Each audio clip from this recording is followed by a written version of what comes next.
Barea is one of the most special people that I've ever met in my life.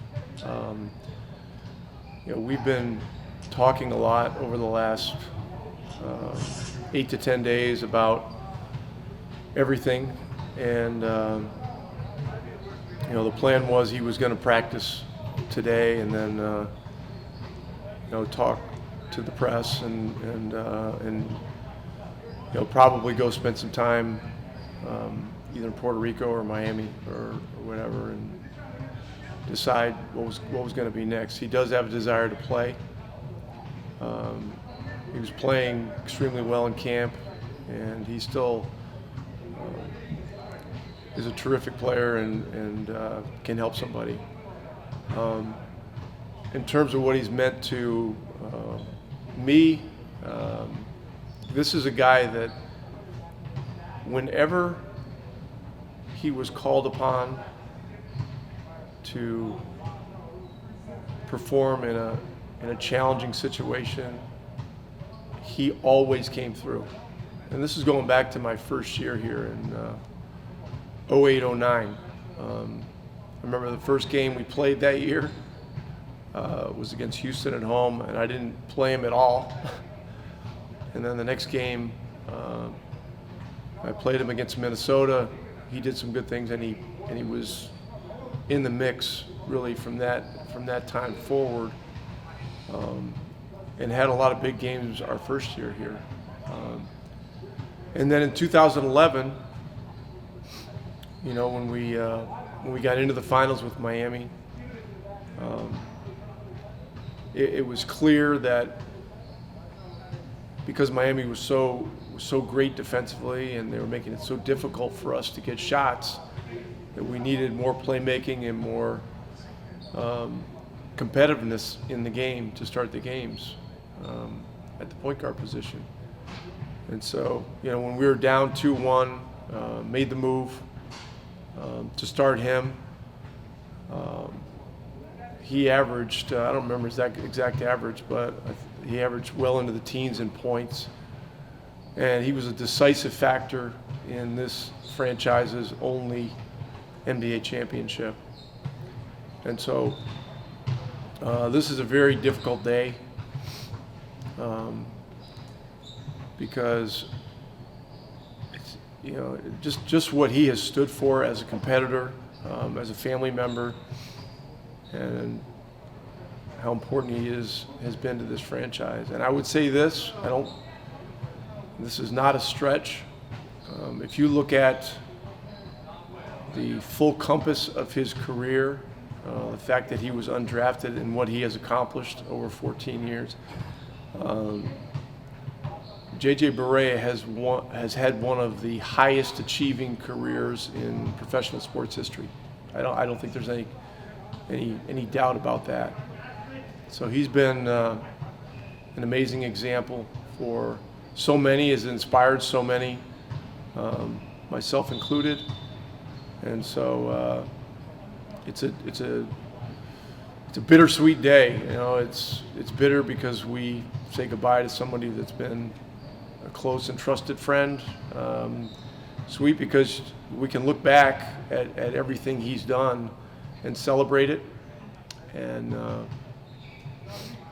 see it, maybe even in a grander scope. And I have no doubt that whatever he decides to do post-playing career, whenever that is, if he ends up playing this year and is done next year, I have no doubt that whenever he decides to stop playing, that he will do equally, if not greater things.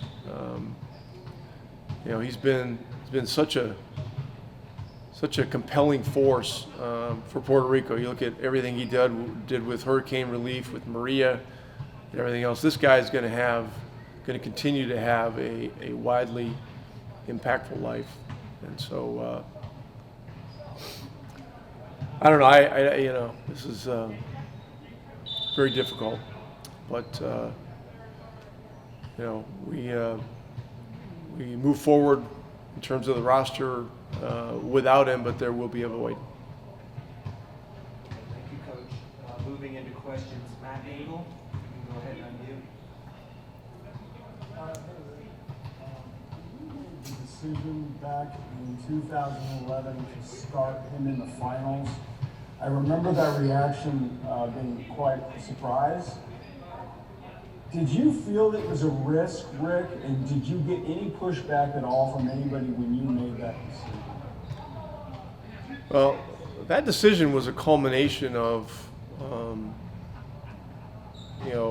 really 3 years of watching this guy step up in big moments straight across the board. I mean, we had a very slow start my first year here. He was a big part of us righting the ship early in the season. And then, the second year, anytime called upon, he did great things. I remember my first year, putting him in the starting lineup in our series against San Antonio was the move that got us over the top and allowed us to beat them 4-1 in that playoff series. And so he had come through so many times that there was absolutely no doubt in my mind that this was the right move and that he would once again thrive. And so I think it's important to understand it was not a decision that was made on a whim. He had earned the trust of myself and the team over the period of almost an entire 3 years. And in that particular case, we needed playmaking, scoring, and we needed a persistent defender out there. And he came through in a big way. Okay, Mark, follow-up, go ahead. Hey Rick, good to see you and good to talk to you. JJ, when he was on Zoom with us earlier, said that one of the things when his playing career is that he'd like to do, obviously, is coach. As somebody who coached him and understands what it's like to be successful, could you share with us, you spoke a little bit about he'll be successful in whatever he does, specifically as it relates to coaching, if that's what he decides to do, and if it happens to be here as part of your staff, could you share with us what you think about his playing career and his mindset and the way he approaches his playing career translated into a successful career as a coach? Well, he has all the tools to be a successful coach. There's no doubt about that. He has the automatic respect of really a legendary playing career. That's something that is, not many guys have that when they decide to get into coaching. Jason Kidd had it, Steve Nash has it, but not everybody has it. That's a big thing. He has great leadership abilities. He has great leadership presence. He communicates well with players and with people, and those are all, tools that are vital for success in coaching. So, I have no doubt that if that's the path he decides to take, that he will be very successful. Okay, moving on. Callie, go ahead and unmute. Hey Rick, I know you've referred to JJ as the last vestige several times over the last couple of years, but what did it mean to you as a player that was there when you started in Dallas 12 years ago, and for the most part has been there the entire time? What's the question? What has he meant to you as a coach specifically? Having him there from the minute you arrived, minus up through your Minnesota up until now, as the franchise has evolved and as the team has evolved too. Yeah, he's been a constant, and look, in most instances, leading up to last year, he was in the game when Dirk was in the game. So when those two guys were together, we were going to get amazing offensive productivity. I mean, those two guys together really had a sense and a feel for how to play with one another. JJ knew exactly how to read defenses that were trying to figure out how to stay with Dirk and keep him out of the lane. And he still had a sixth sense of how to get great shots for himself and still get shots for Dirk, as much as people were trying to keep the ball out of his hands. So, he was a constant from that perspective. And then, it's just rare that you have the opportunity to be with a player for this many years. The only player that I've been with longer than him, I think, is Dirk.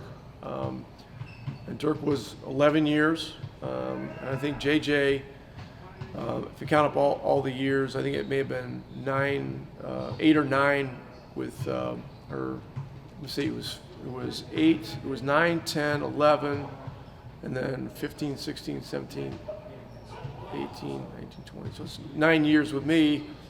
I think 11 of his 14 have been with the Mavericks organization. So, very special person, very special player, very special competitor, and again, there were so many times, really going back to my first year here, where, there were moves made, and look, it's slipped people's minds, after over a decade, but, as we were trying to get the wheels back on the wagon after a tough early start, he was a big part of our run there. And he was inserted in the lineup a couple times, and he always came through. Always came through. Isaac Harris, go ahead. Rick, obviously, no Dirk now, and now no JJ. Who would you say on this roster is the main leaders of the team now? Well, Luka Doncic is our main leader. I don't think there's any question about that. We have other guys on the team that have an important leadership presence. Powell is a guy that comes to mind immediately. Brunson, as a leader of that second unit, comes to mind immediately. Tim Hardaway has a lot of those leadership characteristics. And, the core group that we've been able to keep together here for a while, they're all a part of it. KP's a part of it, And so this is where, this is going to be one of our challenges moving forward without JJ Barea in practice, in the locker room before games, in the huddles, available to play, knowing that he was always going to be ready. I started him, I don't know how many times last year, 5 or 6 or 7, whatever it was. He always played well, we won the majority of those games. And so, it's going to be a different feel for sure. Okay, Chuck Cooperstein, go ahead. Hey Rick, kind of along those lines, when JJ left the first time to Minnesota and then came back a few years later, what was it that you missed, like in practice and in the locker room, that you then gained when he came back to the team? And is that now something that you feel has to, does it take on a different tenor? Does it get rebuilt? How does that move? Well, what we missed when he was gone, we had a period of 2 or 3 years there where, we had different rosters each year, and it was, from a coaching perspective, it was a fertile challenge. We were always able to put it together somehow and make it work as best we could. But when he came back, and it was him and Dirk on the floor, and then we had added Devin Harris to the mix, the thing that was really special when JJ came back was the lineups where it would be Barea, Harris, Dirk, and then we had a couple. One was with Dwight Powell and Doug McDermott when he was here. One was Yogi Ferrell and those guys. Another year, and those lineups were fun to watch. And on a net plus minus basis, even when we were going through our rebuild and stuff like that, those lineups were among the best lineups in the league. And so, but again, there was just a a synergy there with those guys. And look, Harris had played with JJ early on before, you know, he was traded for J Kidd, I believe. And then, you know, the running joke, it wasn't really a joke, but it was just an amazing thing, was that when Barea and Harris would play together, they would get that back door at least once a game. And there was one night we were playing a team, I won't mention the team, they got it 4 times. And they just had that sense and understood the situations, and you know, they were like 2 surgeons working together on a, you know, on a medical case. The way they operated, it was so fun to watch. Okay, Mike Palucci, go ahead.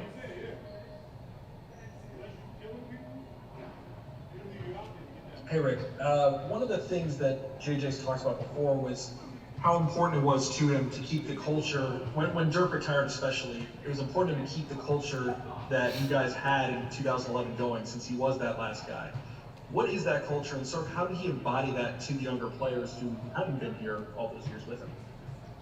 Well, it's play hard, it's play together, it's play for the organization, and it's putting your teammates and the goal of winning a championship above everything else. And you know, he was one of the many guys that has personified that, you know, over a period of 12 years since I've been here. And you know, he was an important guy the last couple of years as Luka has gotten his career going. Now, you know, now Luka's a, you know, first team All NBA player, and being, you know, I really believe that being a part of that kind of culture, for Luka having the ability to play with Dirk and JJ for 1 year, and then JJ for the second year, and for, you know, a good portion of this training camp, those things are really critical. Okay, just 2 more questions. Jordan, go ahead. Hey Rick, how you doing? Good morning. Hey. Earlier today, JJ said they were the best coach that he's ever had. Can you just talk about in 2008 and 2009, you know, when you first came to the team, you honestly were the first coach to really give him an opportunity, going from 10 minutes to 20 minutes. Can you just, you know, just for the undrafted players out there, what was your first impression of him? And, you know, all the way up until now, you know, where he's unfortunately about to leave. You just talk about what he's brought each and every day to practice and the games. Well, I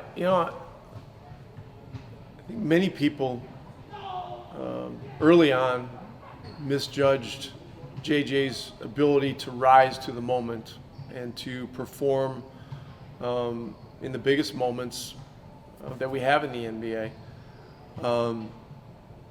You know, I've tried to put a lot of things out of my mind from that first training camp we had, because it wasn't very successful in a lot of ways. We got off to a terrible start that year.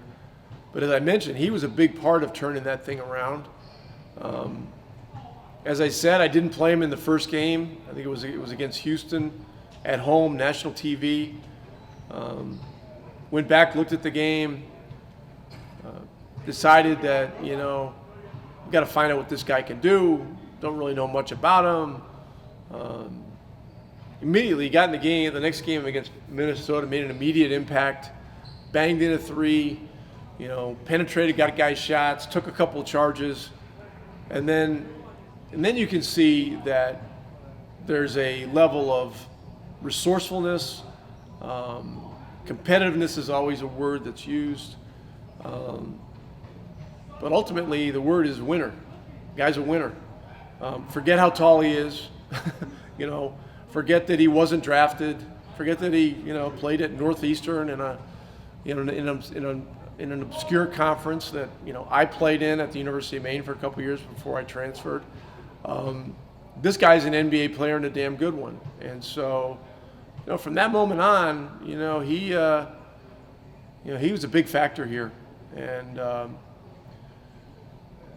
you know, and really in the most important moments of the franchise, you know, he really stepped up. And there was one moment that year I remember in 2010, 2011, the year we won, he had gotten off to a really tough start shooting threes.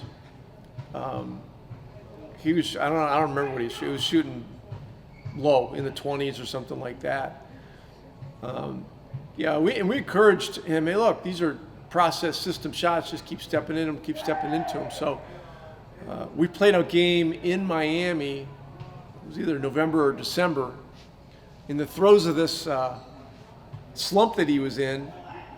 He finally hit one in Miami. Now, Miami was a special place for him because I think he had gone to high school down there and he just was always comfortable down in Miami. So he hit that three in Miami. I remember we showed it the next day to the entire team. Everybody got a little bit of a laugh out of it, calling it a fiesta and all this kind of stuff.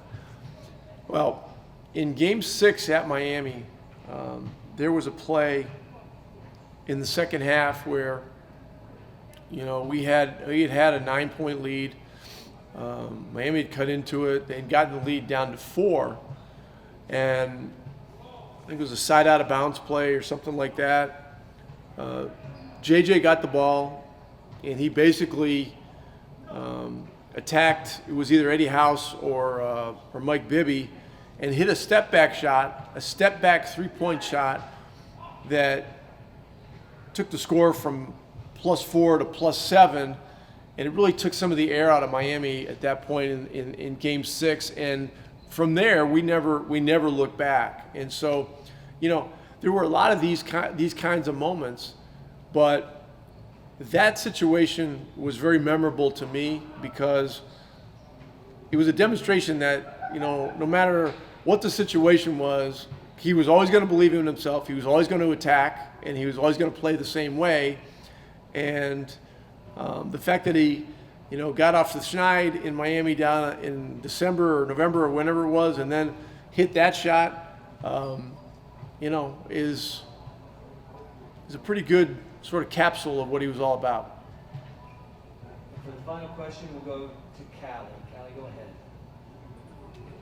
Rick, going back to, I think it was 2 questions ago when you mentioned JJ being so instrumental in helping Luka develop.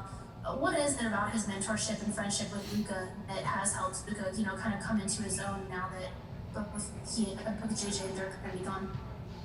Yeah, I mean, Luka knows his career, respects what he's been able to do in his career. Those guys have played together a lot in Luka's first year. They have the Spanish language as a common thread. I think all those things, play into it. Cal, you got 2 questions today. Did you win the Spirit Award or something? How'd you pull that off? But it's a somber day. I don't really know how else to describe it. But I look back at everything that he accomplished and everything that he did for this organization, and it's a career that we should all celebrate.